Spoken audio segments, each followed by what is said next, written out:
Wish ko lang sa'yo,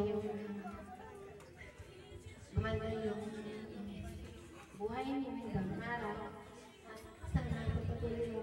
Kung nakikita ko kung ganda ng mukha. Kung nga tayo nakapulong pula na yung sabi mo, pakakanta tayo ng isa rito. Oo, yung nakapulong. Oo, yung nakapulong pula. Para patindutin na yung number niya dun. Thank you po, Tita Ani.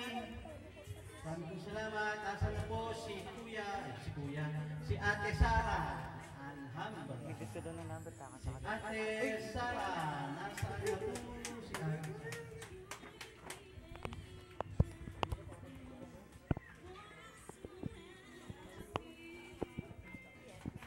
Ate Sara.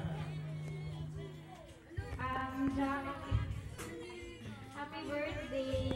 Ano ba? Ang mag-wish ko lang sa'yo is, kahit na may ka na, importante pa rin yung nakikinig ka sa parents mo. Lagi ka pa rin magsunod sa kanila. Then, sana, continue to be sweet, kasi ganyan ka makakilala. Sana marami pa tayong balance ng gawa. Then, makapagtapos ng pag-aaral, kay Aki. Tsaka, stay strong kahit maraming paninira, basta alam mo na masaya ka tsaka tao. Continue lang kung ano ang mga magiging na ginagawa ko. Yung gift ko, kapagaw na lang.